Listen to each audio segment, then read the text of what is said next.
Hello friends, नमस्ते, अस्सलाम वालेकुम। और इस उम्मीद के साथ कि आप जहाँ होंगे हंसते बसते और मुस्कुराते होंगे, खुशियाँ बांट रहे होंगे, खुशियाँ ले रहे होंगे।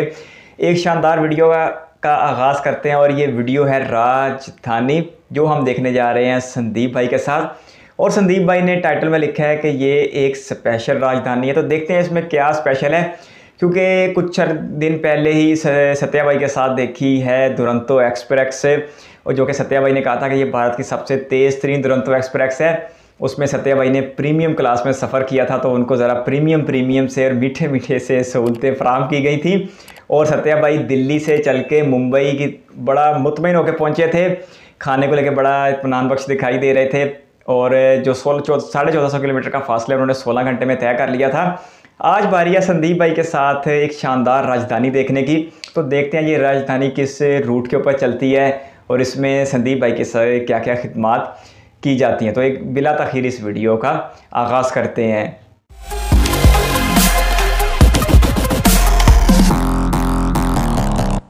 हेलो दोस्तों, मैं हूं संदीप और आप देख रहे हैं रेल ज्ञान कोश। दोस्तों फ़िलहाल मैं हूं अभी नई दिल्ली रेलवे स्टेशन पे और आज एक बहुत इंपॉर्टेंट जर्नी होने वाली है। मतलब आज पहली बार मैं उड़ीसा की तरफ ट्रैवल करने वाला हूँ। बहुत लोगों ने कमेंट किया था कि भाई कभी उड़ीसा आओ, हमारे यहाँ भी आओ, आप अलग अलग ट्रैवल करते हो, अलग अलग स्टेट में जाते हो, उड़ीसा आप ट्रैवल करो। तो लीजिए, अब हमने आपकी बात जो है मान ली है और फाइनली अब हम उड़ीसा आ रहे हैं। और आप भी रहे तो किस ट्रेन से?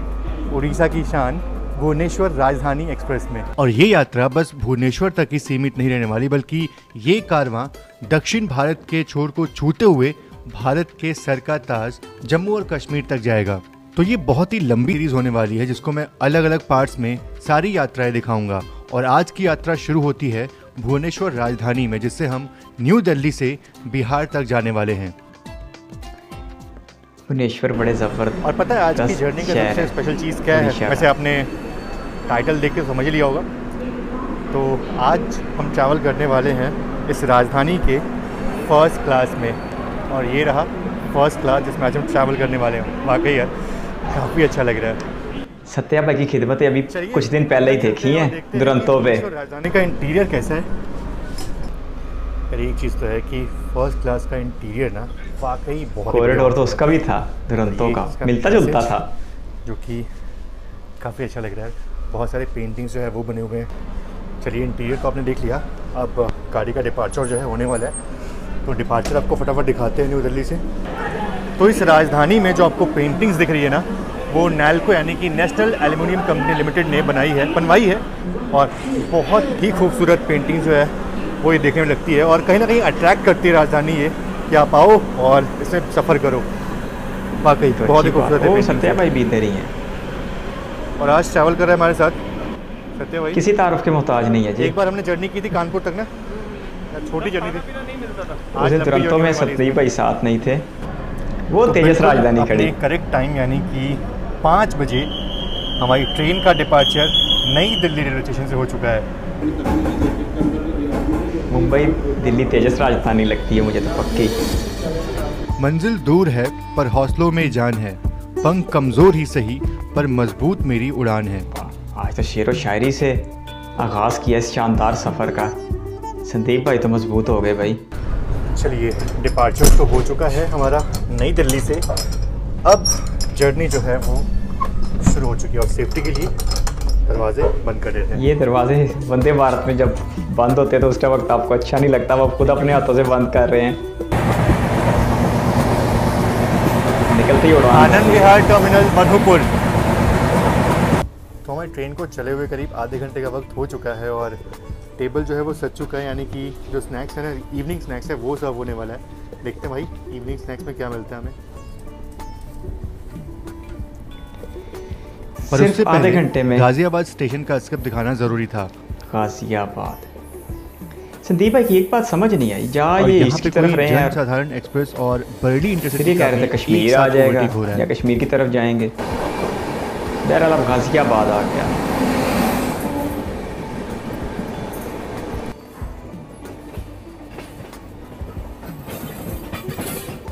ये गाजियाबाद वही वाला जो जहाँ पे अब RRTS चली है। होते ही ट्रेन में हमें पहली चाय भी मिल जाती है।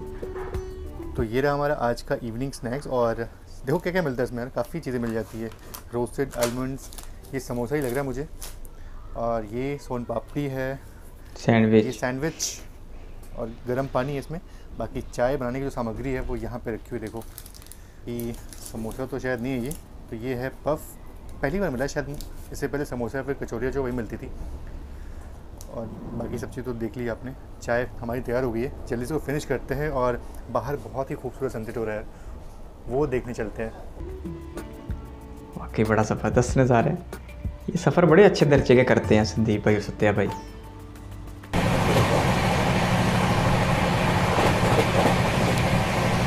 सूर्यास्त कुछ ऐसा हुआ था मानो जैसे ऊपर केसरिया, बीच में धुंध की सफ़ेदी और ज़मीन पर फैली हरियाली तिरंगा बन गई हो।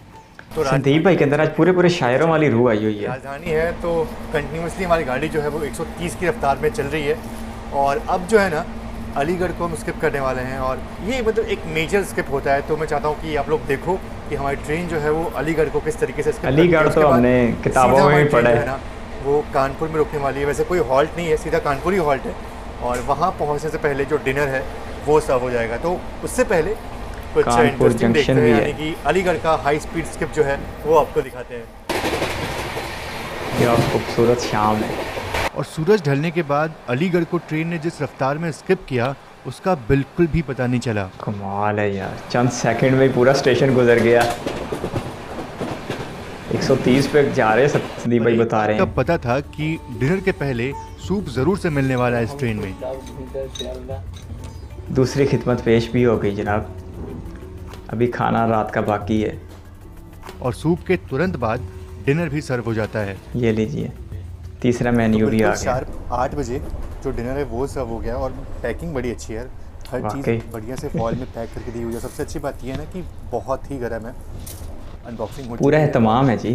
देखो ये होती है पूरी इंडियन थाली, इसमें आपको पनीर जो है वो मिला है, वेज ऑप्शन मैंने लिया था तो पनीर मिली यहाँ पे। आप पक्के वेजिटेरियन हैं। ड्राई वेज है, और यहाँ पे दाल है, रोटियाँ गर्मा गर्म है, चावल है, और दही जो है मदर डेयरी का वो मिल जाता है। इसके साथ ही साथ आपको मतलब पिकल जो है वो मिल जाते हैं, और नमक आपके स्वाद अनुसार अगर आप नमक ज़्यादा खाते हो तो। और ये ब्लैक पेपर पाउडर जो है वो भी मिलता है। पूछने भी आ रहे हैं। अभी टेस्ट तो नहीं किया मैंने बाकी भाई ने तारीफ तो कर दी है, तो अच्छा ही होगा। बाकी मैं आपके सामने ही टेस्ट कर ले रहा हूँ, उसमें क्या दिक्कत है। आपका साथ में जो लोग काम करता है ना सर, वो भी आया था दो। तो 3 रोटियाँ मिलती हैं और चावल जो है वो मिलता है। और अच्छी बात यह है ना कि आप फर्स्ट क्लास में सफ़र करते हो तो थोड़ी सी रिस्पेक्ट तो मिलती है। मतलब ठीक है, आप इतना खर्च करके जा रहे हो तो जाहिर तौर पे कुछ आपको थोड़ी सी रिस्पेक्ट मिलनी भी चाहिए। तो लेकिन यार गरीब की भी इज्जत होनी चाहिए, हर बंदा तो नहीं अफोर्ड कर सकता। तो ये चीज़ मुझे काफ़ी अच्छी लगी, और मेनली सभी राजधानियों में ऐसा होता है। कुछ में ऐसा मैंने देखा है कि थोड़ी दिक्कत होती है, लोग उतना रिस्पॉन्स नहीं करते, लेकिन यहाँ पे भुवनेश्वर राजधानी में स्टाफ काफ़ी अच्छे हैं। दुरंतो में भी ऐसा ही था। पूछते हैं कि आप कुछ और चाहिए नहीं चाहिए आपको। तो डिनर के बाद कुछ मीठा बनता है, तो यहाँ पे आइसक्रीम जो है, इसके अलावा कुछ और मिलता है क्या? हाँ, गुलाब जामुन मिलता है, तो गुलाब जामुन आप ले सकते हो। बाकी आइसक्रीम हमने मंगवाया क्योंकि भाई अच्छे लगते हैं यार, और ठंडी में आइसक्रीम खाने का अलग ही मज़ा है। ठीक है, थैंक यू भैया। तो वक्त हो चुका है करीब 9:30 और हम पहुंचने वाले हैं कानपुर सेंट्रल। और एक और चीज़ यार, मतलब मैं इतनी बार फर्स्ट क्लास में सफ़र कर चुका हूं, लेकिन आज ना मतलब मैंने कभी ध्यान नहीं दिया था इस चीज़ में कि आप इसको ना ऊपर उठा सकते हो। एक मतलब मुझे लगा कि सिर्फ यही वाला ऊपर नीचे होता है, ये ऐसे ही रहता है। मैंने सच में कभी ध्यान नहीं दिया था, पता नहीं आप मुझे पागल समझो कुछ भी समझो, पर नहीं ये मैं आज देख रहा हूँ। कोई बात नहीं, कभी नहीं भी तवज्जो जाती। एग्जैक्टली देखा तो मैंने है, पर आज मैं ध्यान दे रहा हूँ कि आप ना इसको भी ऊपर कर सकते हो, ऊपर करके आप इसको लॉक कर सकते हो, और पूरा ये स्पेस जो है, ये देखो कितना अच्छा स्पेस बन गया। कंफर्ट लेवल हाँ, ये पहली बार मैं इसको देख रहा हूँ, और सच में शॉक्ड हूँ यार कि ये पहले मैंने क्यों नहीं ट्राई किया, क्यों नहीं देखा मैंने। कुछ नया भी तो होना चाहिए ना हर बार। कानपुर सेंट्रल का जो अराइवल है ना वो आपको दिखाते हैं। डिनर तो हमारा हो चुका है, बस कानपुर सेंट्रल का अराइवल दिखाना आपको बाकी है। तो ये WDG4G बिल्कुल हमारे साथ साथ WDG4। तो करीब 440 किलोमीटर के नॉन स्टॉप रन के बाद ट्रेन का पहला halt Kanpur central railway station, आखिरकार हम पहुंच ही गए। यूपी में इंडस्ट्रियल सिटी है यूपी का, बल्कि पूरे भारत का। और भारत में कहीं भी उर्दू दे के बहुत अच्छा लगता है। तो चलिए बिल्कुल अपने तय वक्त से करीब 2 मिनट पहले ही हम कानपुर सेंट्रल जो है वो पहुंच चुके हैं और करीब 450 किलोमीटर की जर्नी जो है वो हमने पूरी कर ली है। और इस प्लेटफॉर्म पे जो है ना, तो हमारी ट्रेन जो है ना वो आई है प्लेटफॉर्म नंबर 5 पे। और अभी अनाउंसमेंट हो रहा है कि जो पटना तेजस राजधानी है वो प्लेटफॉर्म नंबर 4 पे आने वाली है। और एक और चीज़ है, पटना तेजस वही तो नहीं जो 1200 किलोमीटर नॉन स्टॉप है। पर अब कानपुर से पैसेंजर्स जो है वो आने वाले हैं, तो अब हम वापस से अपने ओरिजिनल क्लास यानी कि केबिन में जाने वाले, जहाँ पे 4 लोग होते हैं, तो वहाँ से हमारा सफ़र शुरू होगा। लेकिन अच्छी बात ये कम से कम आपको जो हमने डिनर था वो कूप में बढ़िया, और 2 मिनट में हमारी ट्रेन का यहाँ से डिपार्चर हो जाएगा। बाकी अभी तक पटना राजधानी जो है ना वो देखने को नहीं मिली हमें, तो शायद कहीं ऐसा ना हो कि हम यहाँ से निकले और उसके बाद पटना राजधानी जो है वो यहाँ पे आए, तो ये भी हो सकता है। एक सुना है पटना राजधानी, अगर ये वही वाली हुई तो जो 1200 किलोमीटर नॉन स्टॉप चलती है दिल्ली से। ये देखिए, ये नई मालूमात है जो मुझे हाथ से मिली है। बिल्कुल पैरेलल में अब हमारा डिपार्चर हो रहा है और इसका अराइवल हो रहा है। पर ये तो रुकी है यहाँ पे, वो फिर और होगी। बाकी देखो अब जो है ये गेट खुल रहे हैं। तेजस के डब्बे बाहर से पहचाने जाते हैं। दिल्ली मुंबई तेजस राजधानी भी ऐसी है, वो भी देखी हुई है। कानपुर से डिपार्चर हुए काफ़ी टाइम हो चुका है और ट्रेन कंटिन्यूस 130 की रफ्तार में चल रही है। और जबरदस्त भाई स्पीड है। अब थोड़ा सा सोते हैं, क्योंकि और कल का पूरा दिन यानी कि कल सुबह 6:30 बजे से लेकर के ना शाम के 5:30 बजे तक कंटिन्यूस आपको वो जो नया रूट है ना वो आपको दिखाना है। मुझे पता है कि 2-3 घंटे बाद प्रयागराज जंक्शन जो है वो आ जाएगा, लेकिन अगर मैं उसको दिखाने के लिए रुकूं, जागूं, तो शायद कल का दिन जो है ना वो थोड़ा सा हेक्टिक हो जाए। इसलिए चलते हैं और रेस्ट करते हैं। सॉरी भैया। सुबह बखैर। तो सुबह के करीब 6:30 बजने वाले हैं और हम पहुंचने वाले हैं गोमू।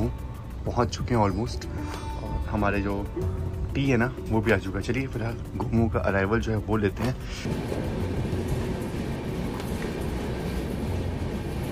ये तो लगता है यूपी से कहीं आप बाहर ही निकल गए, आप बिहार में होंगे। तो गुड मॉर्निंग, सुप्रभात, आप सभी का फिर से स्वागत है इस वीडियो में। हालांकि रात को थोड़ा जल्दी में सो गया था क्योंकि भाई सुबह जल्दी उठना था और जल्दी उठ चुका हूँ मैं। फ़िलहाल हम पहुँच चुके हैं गोमो यानी कि नेताजी सुभाष चंद्र बोस जंक्शन। बात करें गोमो की तो यहाँ कोडरमा, धनबाद, चंद्रपुरा, अदरा की तरफ से लाइनें आके मिलती हैं, जिस कारण से ये एक बहुत बड़ा जंक्शन बन जाता है। नेताजी सुभाष चंद्र बोस, आज़ाद हिंद फौज वाले, ये उन्हीं का और मुजस्समा गोमो लगा में है। एक इलेक्ट्रिक लोको शेड भी है जहां 130 से भी अधिक WP7, WG9 जैसे इलेक्ट्रिक लोकोमोटिव्स का रखरखाव होता है। चलिए ये सब तो ठीक है। स्टेट तो बिहार पड़ती है। हमारी चाय जो है ना वो कब से हमारा इंतजार कर रही है, तो चलते हैं और चाय पीते हैं और दिन की शुरुआत जो है वो अच्छे से करते हैं। ये तो सत्या भाई अभी उठी नहीं, अगर ये वही है तो ये हमारी चाय जो है वो करीब 15 मिनट पहले ही रख दी गई थी। अब चलते हैं चाय जल्दी अपनी बनाते हैं, क्योंकि अगर ठंडी हुई ना, ये गर्म पानी अगर ठंडा हो गया तो फिर चाय भी ठंडी बनेगी। चाय पीते पीते ये याद आया कि सुवर्ण रेखा रिवर क्रॉस होने वाली है और ये नदी हमें इस जर्नी में एक बार नहीं बल्कि 2 बार भी नहीं बल्कि 4 बार क्रॉस होने वाली है, और 2 बार तो आपको इसी पार्ट में देखने को मिलने वाली है। 4 बार? इतनी बड़ी है, बार बार आती है।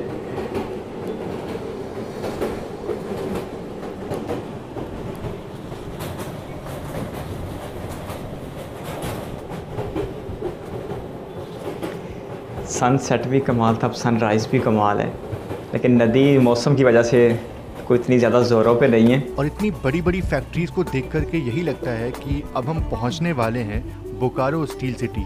अच्छा, पूरा स्टील सिटी।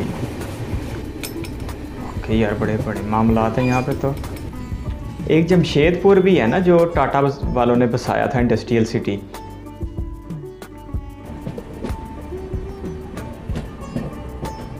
ये पे स्टील का तगड़ा हब है। अच्छा, नाम ही स्टील सिटी है। तो जब भी बात होती है बोकारो की तो बोकारो स्टील सिटी का नाम याद आता है, और नाम के मुताबिक ही यहाँ बहुत सारे आपको स्टील प्लांट्स मिलेंगे, स्टील अथॉरिटी ऑफ इंडिया के। उसके साथ ही साथ ONGC यहाँ पे है, और बहुत सारे ऐसे बड़े बड़े इंडस्ट्रीज़ आपको यहाँ बोकारो स्टील सिटी में देखने को मिल जाते हैं। और कहते हैं कि ये इंडिया का one of the most peaceful city है, बहुत ही शांत शहर है। लेकिन एक चीज़ और है कि इतनी सारे फैक्ट्रीज़ होने के कारण से ना पोल्यूशन भी यहाँ पे बहुत होगा। बाकी जो लोग यहाँ पे रहते हो ज़रूर से आप मुझे कमेंट बॉक्स में बताओ कि आपको ये शहर कैसा लगता है, अपने शहर के बारे में मुझे बताओ। तो अपना शहर तो हर किसी को अच्छा लगता है। हो गया और एक बार फिर से सुवर्ण रेखा नदी के दर्शन करने के लिए तैयार हो जाइए।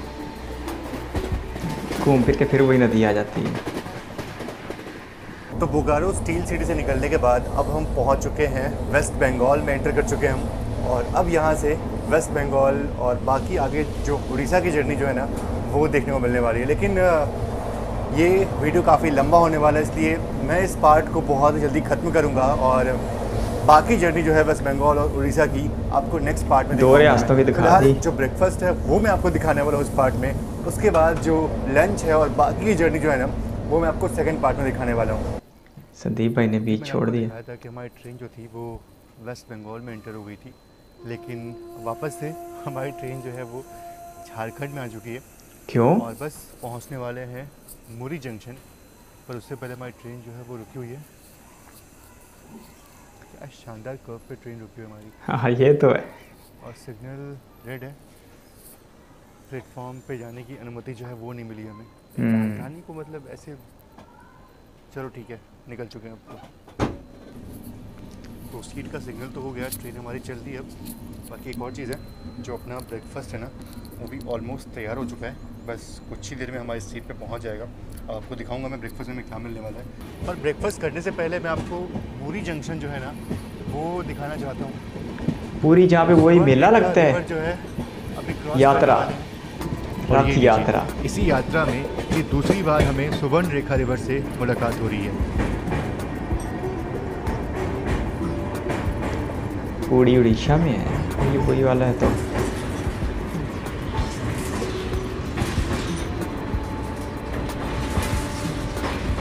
और एक चीज़ भुवनेश्वर आता है ओह। वो ये कि लगभग सारे कोचेस जो है ना वो पेंटेड है, मतलब जबरदस्त अच्छी खासी लंबी ट्रेन है। बाकी एक दो कोचेस नॉर्मल एलएचबी के लगते हैं, बाकी पेंटिंग्स आपको हर कोच पे देखने को मिल जाएंगे। और रिवर क्रॉस करने के बाद पहुंच चुके हैं मुरी जंक्शन, जो मुरी है रूट का एक बड़ा जंक्शन है। मैं को अभी तो झारखंड आया था तो उड़ीसा भी इतनी जल्दी कैसे आ गया। सुनने सुनाने में गलती लग गई।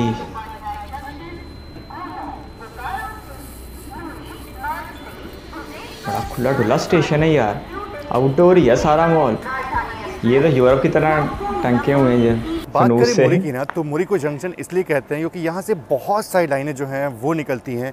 यहाँ से आप बोकारो स्टील सिटी जा सकते हैं, यहाँ से आप रांची की तरफ जा सकते हैं, यहाँ से आप पुरुलिया की तरफ जा सकते हैं, और साथ ही साथ यहाँ से आप बरका काना की तरफ भी निकल सकते हैं। और एक और चीज़ है कि यहाँ पहुँचने का सही समय था करीब 8:25, पर हमारी ट्रेन जो थी वो यहाँ बिफोर टाइम ही आ गई और 8:27 पे यहाँ से डिपार्चर है। तो काफ़ी टाइम है हमारे पास इस स्टेशन को एक्सप्लोर करने के लिए, इस स्टेशन पे समय बिताने के लिए। और जैसा कि मैंने आपसे बोला था कि जब हमारा ब्रेकफास्ट सर्व होगा उसके बाद से इस व्लॉग को वहीं ख़त्म कर देंगे। आपको जो ब्रेकफास्ट है वो दिखाएंगे क्या मिलने वाला है हमारी इस ट्रेन में, और उसके बाद पार्ट सेकंड में आपको मुरी के आगे की जर्नी जो है वो मैं दिखाऊँगा, क्योंकि इसके बाद टाटा नगर और बाकी बहुत सारे अच्छे स्टेशन वो देखने को मिलने वाले हैं। तो मज़ा तो बहुत आने वाला है, पर उसके लिए आपको थोड़ा सा इंतजार करना पड़ेगा नेक्स्ट पार्ट के लिए, और जल्दी ही आपको सेकंड पार्ट मिल जाएगा इस वीडियो का। जमशेदपुर में कहते हैं ना टाटा नगर। भूल ही गया कि हमारी इस ट्रेन में 2 पार्सल वैन जो है ना वो अटैच्ड हैं। नॉर्मली गाड़ियों में एक पार्सल वैन अटैच होते हैं, लेकिन इस गाड़ी में 2 पार्सल वैन अटैच हैं, और ये 130 की रफ्तार में चलने वाले पार्सल वैन है, जो कि हाल ही में इसको बनाया गया था, हाई कैपेसिटी पार्सल वैन। तो बिल्कुल अपने तय वक्त पे मुरी से डिपार्चर हो चुका है। मैं बिल्कुल पीछे चला गया था और भागते हुए आया मैं, तो चलो ठीक है। अच्छा है कि स्टेशन बड़ा ज़बरदस्त है साहब है, और डिपार्चर से पहले फ्लैग जो है वो दिखाते हैं, अदरवाइज़ बिल्कुल समझ में नहीं आता कि गाड़ी हमारी निकल गई। तो अब मुरी जंक्शन से अपना डिपार्चर हो गया, पर अब आगे की जर्नी आपको नेक्स्ट पार्ट में देखने को मिलेगी। और ये है 2 AC, और यहाँ भी लोग अपना जो ब्रेकफास्ट है वो कर रहे हैं। तो आ चुका है हमारा ब्रेकफास्ट, जो कि अपना ब्रेकफास्ट में लाया हुआ है। ऑप्शन मिल जाते हैं। अगर आप वेज ऑप्ट करते हो तो आपको उपमा और कटलेट जो है वो मिलता है, बाकी नॉन वेज में आप ऑमलेट जो है वो ले सकते हो। चलिए मैंने तो अपने लिए उपमा बोला था, देखते ये क्या है ये। बिल्कुल ये उपमा ही है। उपमा और अंडे। आपको बॉइल्ड एग जो है ना वो भी मिल जाते हैं अगर आप मांगते हो तो। चलो थैंक यू, भगवान आपका भला करे। आपने कटलेट मंगाया और वाकई काफ़ी अच्छा इसका टेस्ट है, इसलिए दोबारा खाने का मन हुआ। और इस बार तो काफ़ी अच्छे से दिया है, मतलब फ्रेंच फ्राइज लग रहे नहीं तो। नाश्ता भी ठीक है यार, स्लो मोशन भी अच्छा है। और यकीन मानिए आगे की जर्नी और भी एक्साइटिंग होने वाली है जब हम पहली बार उड़ीसा की ज़मीन पे कदम रखेंगे। तो बस थोड़ा सा इंतजार करिए, जल्दी ही मिलते हैं आपसे नेक्स्ट पार्ट में। आप सभी का बहुत बहुत धन्यवाद इस वीडियो को देखने के लिए। जय Hind and God bless you all. किसी पुल पर पे ही उतार गए एक शानदार नज़ारे के साथ संदीप भाई, बहुत ही शानदार। और जिस तरह सत्या भाई का डब्बा था बिल्कुल उसी तरह दर्जे की क्लास लग रही थी। यानी कि सत्या भाई के साथ जो देखा था उसमें भी एक कॉरिडोर था और एक हाथ पे सारे कैबिन थे, इसमें भी बिल्कुल यही सीन देखने को मिल रहा था। दिल्ली से निकली थी ये 5 बजे के आसपास और इसका पहला जंक्शन जो पहला इसका स्टॉप था वो कानपुर सेंट्रल था और 450 किलोमीटर का फासला इसने 4-4.5 घंटे में तय किया था। एवरेज तो ये 100-110 किलोमीटर के आसपास बनता है, लेकिन संदीप भाई बता रहे थे कि ज़्यादातर ये 130 किलोमीटर फ़ी घंटा की रफ्तार से ही दौड़ती हुई जा रही थी। और सहूलियात को लेकर भी बड़ी ज़बरदस्त थी। संदीप भाई इसमें बहुत ज़्यादा मुतमिन भी दिखाई दे रहे थे। और संदीप भाई ने वीडियो के शुरू में कहा था कि मुझे उड़ीसा आने का बहुत बार कहा गया और ये मेरी खुशकिस्मती है कि मैं पहली बार उड़ीसा जाने की सआदत हासिल कर रहा हूँ। उड़ीसा जो ईस्ट इंडिया में एक ज़बरदस्त एक रिच हेरिटेज रखने वाली, एक ज़बरदस्त कल्चर रखने वाली रियासत है जिसका दारुल हुकूमत भुवनेश्वर है और एक शहर वहाँ पे पुरी भी है। लेकिन संदीप भाई ने उड़ीसा जाते जाते रास्ते में ही उतार दिया और कहीं वेस्ट बंगाल में किसी दरिया के ऊपर इस वीडियो को इख्तिताम पजीर कर दिया। और आने वाली वीडियो के बारे में उन्होंने कहा कि आप थोड़ा सा इंतज़ार रखिए, आने वाली वीडियो इससे भी ज़्यादा शानदार होने वाली है। अब अगर सहूलियात की बात की जाए तो वो प्रीमियम दर्जे की सहूलियात थी और संदीप भाई कह रहे थे कि जब आपने इतने पैसे खर्चे हो तो आपको रिस्पेक्ट बड़ी अच्छी खासी मिलती है और वो रिस्पेक्ट मौसूल करते हुए भी दिखाई दे रहे थे। और बीच में ज़बरदस्त नज़ारे भी देखने को मिले थे। एक नदी जो बता रहे थे कि 4 बार इस यात्रा के दौरान आएगी वो भी दिखाई जा रही थी। फिर एक स्टील सिटी था पूरा, वो भी बड़ा ज़बरदस्त था। लेकिन वो कह रहे थे कि यहाँ पर आलूदगी का एक ऑप्शन पाया जाता है, लेकिन वो एक पूरा इंडस्ट्रियल सिटी था। फिर इसके साथ साथ रफ्तार को लेकर भी राजधानी बड़ी ज़बरदस्त थी और जो बाहर का नज़ारा है वो बहुत ही ज़बरदस्त है। और ट्रेन जो बाहर से पेंट की हुई है, कल्चर को रंग दिया हुआ है और बिल्कुल कल्चर की जो एक तशहीर की हुई है ट्रेन के ऊपर, वो वाकई अपने अंदर बहुत ज़्यादा अट्रैक्शन रखती है। तो एक बड़ा ज़बरदस्त सफ़र था और संदीप भाई के साथ पार्ट 1 देख के बहुत अच्छा लगा। अगर आप कहेंगे तो इसका पार्ट 2 भी देखेंगे, क्योंकि जो दुरंतो एक्सप्रेस पे में सत्या भाई लेके गए थे वो तो हमें पूरा दिल्ली से उठाकर उन्होंने हमें सपनों के शहर मुंबई पहुंचा दिया था, लेकिन संदीप भाई हमें उड़ीसा के शहर भुवनेश्वर तक नहीं ले जा सके। हालांकि ये भुवनेश्वर की राजधानी पे जा रहे थे, लेकिन हमें ये भुवनेश्वर तक नहीं लेके गए। आप अगर कहेंगे तो इसका पार्ट 2 भी ज़रूर देखेंगे, क्योंकि पार्ट 1 में एक बड़ा ही ज़बरदस्त नज़ारे देखने को मिल रहे थे। तो बहुत ही ज़बरदस्त वीडियो थी। आप अगर रेल फैन है तो चैनल को सब्सक्राइब कर लें। इस चैनल के ऊपर एक लंबा कंटेंट मौजूद है इंडियन रेलवे को लेके, आने वाले दिनों में भी आता रहेगा। अपनी सजेशन का सिलसिला जारी रखिएगा। हमने बहुत तरीके से भारतीय रेलवे को देखा हुआ है और नेक्स्ट भी देखते रहेंगे। जब तक आप सजेशन देते रहेंगे तब तक हम भारतीय रेलवे की खूबसूरती को मिलकर एक्सप्लोर करते रहेंगे। इसके साथ साथ अगर आप पहले से सब्सक्राइबर हैं तो इस वीडियो को एक प्यारा सा लाइक कर दें। हम बहुत जल्द एक और इंटरेस्टिंग रिएक्शन रेल वीडियो के साथ मिलेंगे, इस उम्मीद के साथ कि जब हम अगली बार मिल रहे हों तो इस तरह ही हंसते बसते और मुस्कुराते हों। इस वीडियो को कीमती समय देने के लिए आपका बहुत बहुत शुक्रिया।